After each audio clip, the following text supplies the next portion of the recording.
हिंदू पुराणिक कथाओं के अनुसार खाटू श्याम जी का जन्म या बर्बरिक का जन्म महाभारत काल के दौरान हुआ था। वे गदाधारी भीम और नाग कन्या मौरवी के पुत्र थे। भारत के सबसे प्रसिद्ध कृष्ण मंदिरों में से एक खाटू श्याम जी का मंदिर मुख्य रूप से बर्बरिक नामक महाभारत के दानव को समर्पित है। इसीलिए खाटू श्याम जी की जीवन कथा की शुरुआत महाभारत से होती है। आपको बता दें कि पहले खाटू श्याम जी का नाम बर्बरिक था। वे बलवान गदाधारी भीम और नाग कन्या मौरवी के पुत्र थे। बचपन से ही उनमें वीर योद्धा बनने के सभी गुण थे। उन्होंने युद्ध की कला अपनी मां और श्री कृष्ण से सीखी थी। उन्होंने भगवान शिव की घोर तपस्या करके 3 बाण प्राप्त किए। ये तीनों बाण उन्हें तीनों लोकों में विजयी बनाने के लिए काफी थे। एक बार जब उन्हें पता चला कि कौरवों और पांडवों के बीच युद्ध होने वाला है, उन्होंने भी युद्ध में शामिल होने की इच्छा जताई। इसके लिए जब वे अपनी मां के पास आशीर्वाद लेने पहुंचे तो उन्होंने हारे हुए पक्ष की ओर से युद्ध लड़ने का वचन दिया। जब श्री कृष्ण को बर्बरिक के इस वचन का पता चला तो वे ब्राह्मण का रूप धारण कर उनका मजाक उड़ाने लगे और कहने लगे कि वे 3 बाण से क्या युद्ध लड़ेंगे। तब बर्बरिक ने कहा कि उनका एक बाण ही शत्रु सेना को मारने के लिए काफी है। ऐसे में अगर उन्होंने 3 तीरों का इस्तेमाल किया तो ब्रह्मांड का विनाश हो जाएगा। ये जानकर भगवान श्री कृष्ण ने बर्बरिक को चुनौती दी कि पीपल के इन सभी पत्तों को भेद कर बताओ। बर्बरिक ने चुनौती स्वीकार की। उनकी परीक्षा लेने के लिए श्री कृष्ण ने एक पत्ती अपने पैरों के नीचे दबा ली। बर्बरिक ने एक बाण से सभी पत्तियों पर निशाना कर दिया और श्री कृष्ण के पैरों के पास चक्कर लगाने लगे और श्री कृष्ण से कहा कि एक पत्ता आपके पैर के नीचे दबा हुआ है, अपने पैर हटा लीजिए वरना आपके पैरों पर चोट लग जाएगी। इसके बाद श्री कृष्ण ने बर्बरिक से पूछा कि वे युद्ध में किसकी तरफ से शामिल होंगे। बर्बरिक ने जवाब दिया कि जो पक्ष हारेगा वे उनकी तरफ से युद्ध लड़ेंगे। श्री कृष्ण को ज्ञात था कि युद्ध में हार तो कौरवों की ही होगी। ऐसे में अगर बर्बरिक ने उनके साथ युद्ध लड़ा तो गलत परिणाम सामने आ सकता है।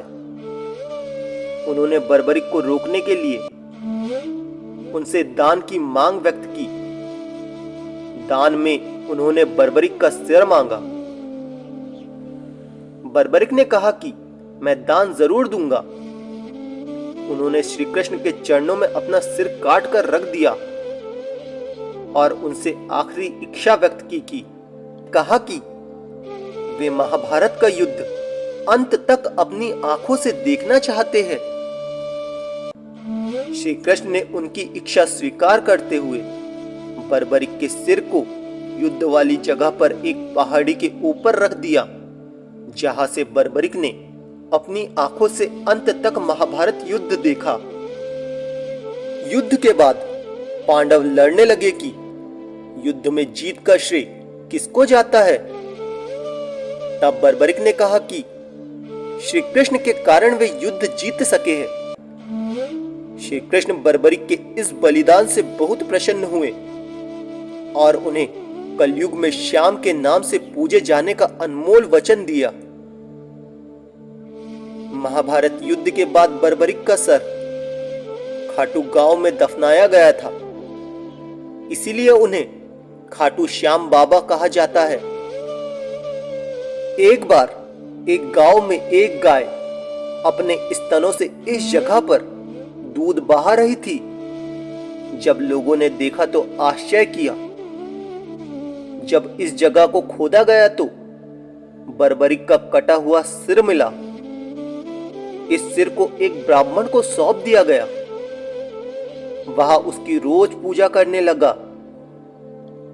एक दिन खाटू नगर के राजा रूप सिंह को स्वप्न में मंदिर का निर्माण कर बर्बरिक का सर मंदिर में स्थापित करने के लिए कहा गया। कार्तिक महीने की एकादशी को बर्बरिक का सिर मंदिर में सुशोभित किया गया, जिसे बाबा खाटू श्याम जी के नाम से जाना जाने लगा। तब से यह मंदिर प्रसिद्ध हो गया। भारत देश के सबसे पूजनीय देवी देवताओं में से एक खाटू श्याम जी की हिंदू भक्तों में बहुत मान्यता है। जहां भारत देश ही नहीं बल्कि विदेशों से भी पर्यटक और श्रद्धालु खाटू श्याम के चमत्कार देखने और उनके दर्शन के लिए यहां आते हैं। आज के समय खाटू श्याम के चमत्कार पूरे देश में चर्चित है। मान्यता है कि श्याम बाबा से जो भी मांगो वो लाखों करोड़ों बार देते हैं। यही वजह है कि आज खाटू श्याम जी देश में करोड़ों भक्तों द्वारा पूजे जाते हैं।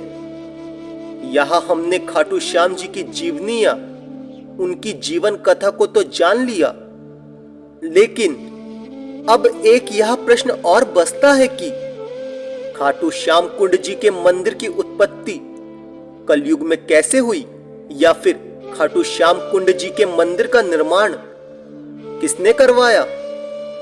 यदि आप भी इस बारे में सोच रहे हैं तो हम आपको बता दें, जयपुर के सीकर जिले में स्थित प्रसिद्ध खाटू श्याम जी का मंदिर का निर्माण खाटू गांव के शासक राजा रूप सिंह चौहान और उनकी पत्नी नर्मदा के द्वारा सन 1027 में करवाया गया था। पौराणिक कथाओं के अनुसार एक बार राजा रूप सिंह को सपना आया, जिसमें उन्हें खाटू के कुंड में श्याम का सिर मिलने के बाद उनका मंदिर बनवाने के लिए कहा गया था। तब राजा रूप सिंह ने खाटू गांव में खाटू श्याम जी के नाम से मंदिर का निर्माण करवाया, जबकि 1720 में एक मशहूर दीवान अभय सिंह ने इसका पुनर्निर्माण कराया। खाटू श्याम जी के मंदिर के पास पवित्र तालाब है, जिसका नाम है श्याम कुंड। माना जाता है कि इस कुंड में नहाने से मनुष्य के सभी रोग ठीक हो जाते हैं और व्यक्ति स्वस्थ हो जाता है। इसीलिए प्रतिवर्ष लाखों श्रद्धालु इस पवित्र कुंड में स्नान करते हैं। खास तौर से वार्षिक फागुन मेले के दौरान यहां डुबकी लगाने की बहुत मान्यता है। प्राचीन प्रचलित कथाओं के अनुसार माना जाता है खाटू श्याम कुंड का निर्माण या उत्पत्ति खुदाई के दौरान हुई थी।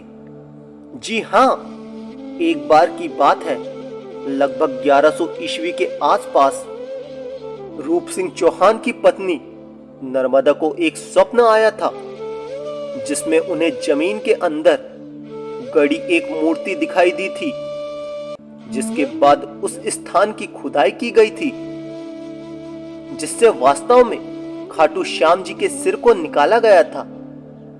उसी खुदाई से एक कुंड का निर्माण हुआ था, जिसे खाटू श्याम कुंड के नाम से जाना जाता है।